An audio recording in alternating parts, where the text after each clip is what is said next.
back, troglodytes, to your daily dose of guitar information, the Trogly's Guitar Show. Hey Gibson, are you guys okay over at the demo shop? What did they do to this thing? Okay, so Gibson Demo Shop, we've talked about them before. They happen to have restocked today. I always seem to catch this like 4 hours afterwards, so anything that's really cool typically sells fast. But the most shocking one to me this time was this guy. A Les Paul Studio Faded HP, meaning we're going to have the high performance specs on this thing, that they modified with one of these guys, kind of like what you find on an ES-175. So we're talking archtop territory here. So if you're not familiar with how these things work, they mount to the bottom and then your strings go in there, so you no longer need a tailpiece. And traditionally, what they do is they cover over the tailpiece studs with these custom-made plaques, you know, to make the guitars look fancy, even though, you know, they just kind of added that after the fact. Now, personally, I don't like guitars that have tailpieces like these. It makes the string tension feel way different than a regular stop bar, in my opinion anyways. I like that they're experimenting, though. I don't think this looks quite right, though, because it's not dressed up like an archtop guitar. Now, if you gave it like a fancy pickguard here, or you gave it like a floating bridge or something that at least looks like that, I think then, just maybe then, it would work. But I'd be interested to hear your guys' thoughts and opinions of Les Pauls with this style of a tailpiece. But it looks like they also modified the knobs. Are those vintage radio style? Unfortunately, I'm not seeing any close-ups to see exactly what they put on there. But on the full body shot, you can see something's going on with the headstock on this one. And what that is they've swapped out the tuner tips, or maybe even all the tuners in general. We've got locking Grovers with pearl tips. I think that looks pretty good. You can see on the back of the headstock it's marked mod, and this is an HP Studio made in 2016. You can tell that's a satin finish. You can also tell because, you know, there's an impression right there. Gold hardware is kind of an interesting choice. Wonder if that was modified too. But one of the coolest specs about the HP series is take a look at the All Axcess heel carve. Not quite the same as the Custom Shop All Axcess, but that's a pretty good neck joint. These old HPs utilized the 0 fret titanium nuts too. So how much was it?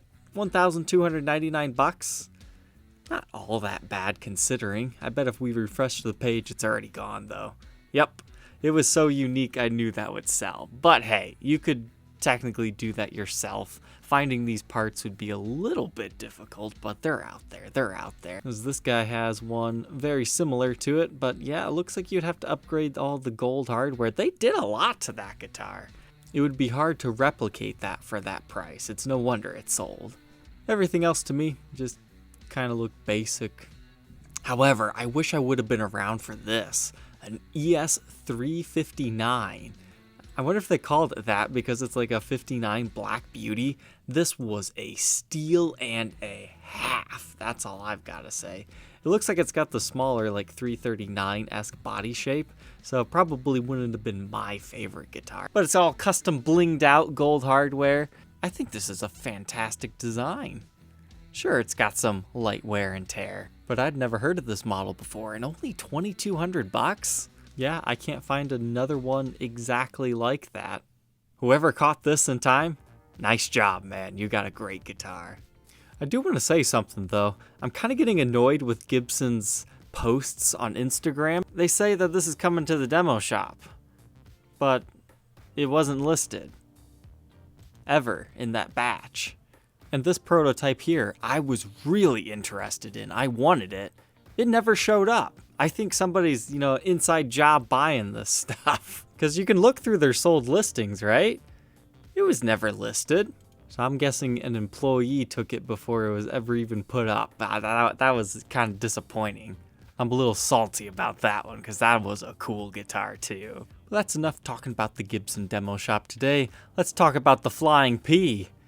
So somebody sent me this a couple of days ago, and I think it was only like $100, and now it's here. I'm not sure if this guy even owns this guitar. This could just be a fake listing for all I know, or he bought it and he's reselling it, or I'm just remembering the story wrong.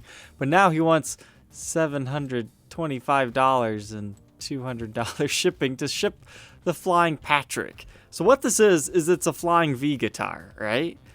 But somebody's taken a poor Patrick stuffed animal and dismembered him and then taped him back together over top of it.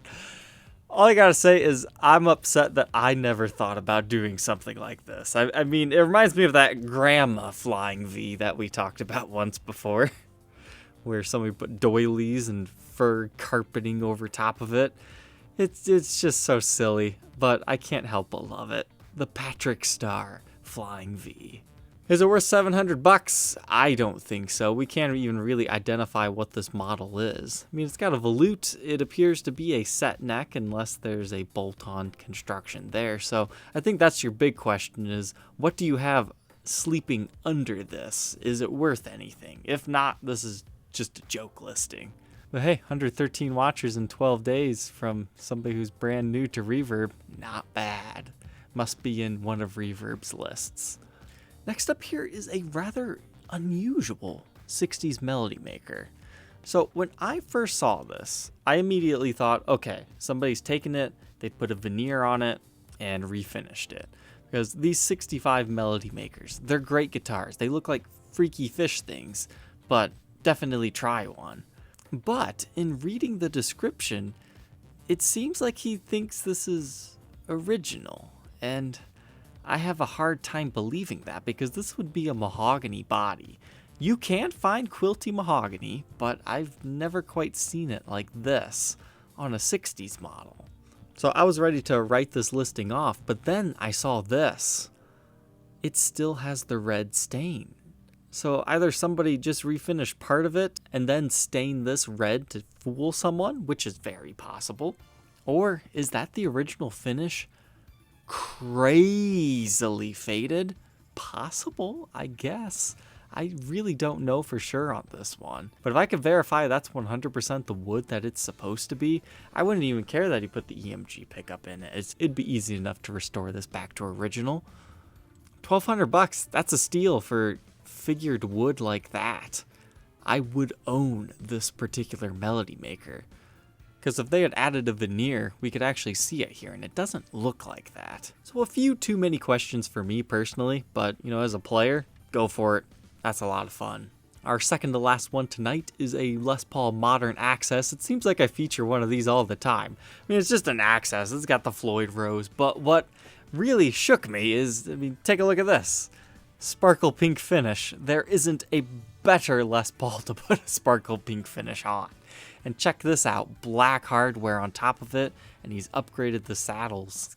It looks nice like that, I think. But other than that, it's just a Les Paul Axcess. I thought the finish was pretty nice on this one. But it's a 2019, and we get the Apex head carve Rhino. Definitely getting some 80s vibes from that one.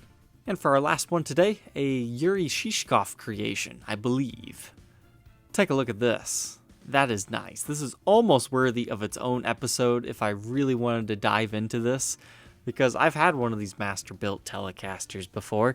Like we can see right there, that's just like a billiards table liner, so that's red right there to kind of help it stand out. We get the ashtray cover, beautiful, super tight quilt with a great burst job. Like it's dark over here and then light in the center. Gorgeous purple finish.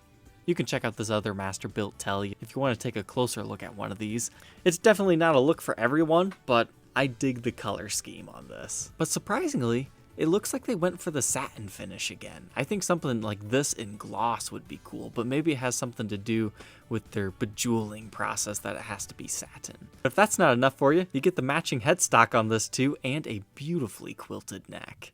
It's kind of a cool little showpiece guitar here. Well, I especially like that. That looks like a galaxy or something. We even have bird's eye on the fretboard. This is a very nice piece here, but I feel kind of let down by the back. Maybe they could have spiced it up a little bit, put some gemstones over here.